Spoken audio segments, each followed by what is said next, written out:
Hey everyone, it's Bonnie from Healthy Meals. I apologize for the stuffy noise in my nose, but my allergies are in full effect today, so unfortunately it just is what it is. So I wanted to share with you a frittata recipe that I found. So I have leftover eggs, I have leftover asparagus, the ones that I got from H-E-B, the grilled frozen ones. So I wanted to share this with you because when I first saw recipes for frittatas, I would look at these long descriptions and think, oh my god, I can't make this. It's just too intensive. Well, really all a frittata is eggs with a little bit of cream, baked on low heat, and then eaten. And that's it. So it's really not that bad. It's very easy to make. It's healthy. You know, eating eggs, and this is something that I have been asked a lot recently. The deal with eating eggs is if you don't eat them very often, don't worry so much about not having the yolk. The nutrition that you actually get out of eggs outside of protein is in the yolk.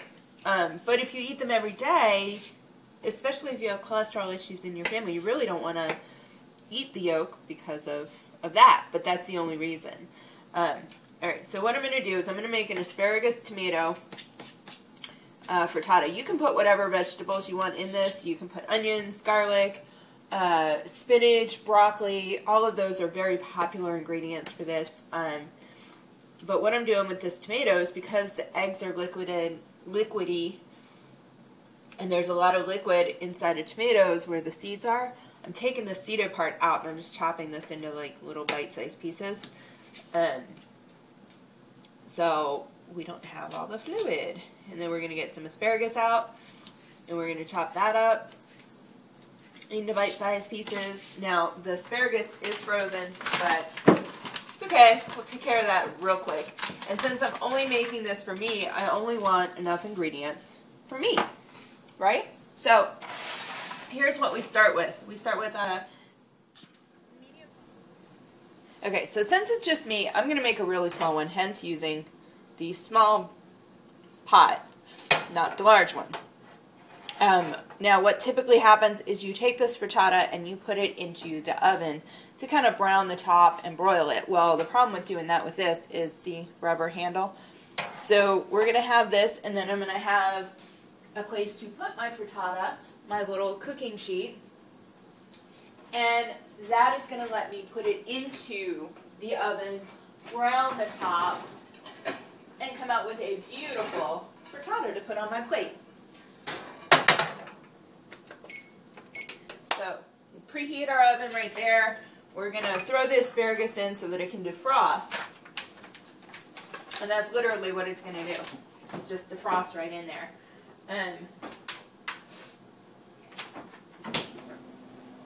So as soon as that defrosts and we've got this going a little bit more, have some things chopped up for it, I will come back to you. And, ooh, that's actually not taking too long. So I'm going to defrost this real quick. Pretty much as the pan is heating up, it's melting the ice and the frozenness in the asparagus, which is great because it'll help cook the asparagus as well, at least just heat it up. I'm going to take my eggs, and what you do with your eggs is you put them in a bowl as though you were making scrambled eggs. Okay? So I have 2 eggs, because one person, 2 eggs. Ooh, let's get that shell out of there. That one did not want to crack open, did it? Alright, so there's 1. There's 2. And we're just going to take our fork and mix it up. Right now, all my clean stuff is in the dishwasher. You know you cook a lot and you eat at home a lot when your dishwasher runs every day. And you're only one person. In case anyone wants to know, like I know there's a lot of people out there going, oh my gosh, dishwasher. You use a lot of electricity, you use a lot of water. Well, there we go. You just want it mixed up. Your dishwasher basically sanitizes everything that you put in it.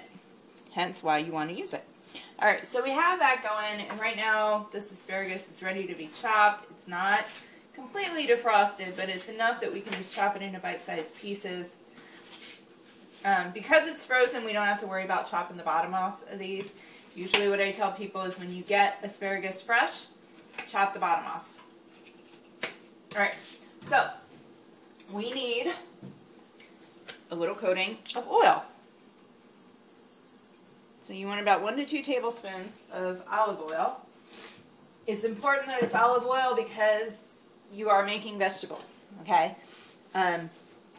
This recipe can take 20 minutes to make. It can take 30 minutes, just depends on the vegetables that you have going into it. Alright, so we've got our pan coated. Now as you can see, there's that little liquid. Well, because I'm putting it over in here, I'm going to pour that liquid into that. I'm going to pour the olive oil in there. So now we've got our nice coating right there. Let's take our vegetables. We're going to take the asparagus and put it in. There we go. Tomatoes. And I will tell you, I don't normally like cooked tomatoes. But here's the thing with this one. Is you're not really cooking them to the point that they are moist and done and like losing their flavor, I guess is a good way to put it. You're just kind of getting it started. Alright, so here's what we're going to do while the vegetables are in there. Sprinkle a little bit of salt and a little bit of pepper. Perfect. We are going to put some gorgonzola blue cheese in this because we do have some of that left. But here's how this all works. Alright, so we've got it under medium heat right now. I'm going to take this heat down a little bit so that it's between medium and low. That means your eggs are going to take longer to cook, but you want that long cooking time for the frittata because basically what you're making is almost like an egg cake or an egg pie. It makes it thicker. A lot of recipes call for milk or cream to be put into this. I'm not a fan of putting it into scrambled eggs. I'm not a fan of putting it into a frittata. There's really no reason to put it into any of this. All you want is the protein in the eggs anyway. So we're going to pour this in and we're just going to make an egg frittata. Alright, so we've got it on medium heat and we just let it spread. Now, unlike scrambled eggs, you do not mix this up. You just let it go. Let it cook. And it will start to look like an omelet almost. And right about the time the entire edge is cooked and the center isn't, that's when we throw the blue cheese in. Flip it over onto our pan over here with the oil that's waiting for us. The oil's here so that it won't stick.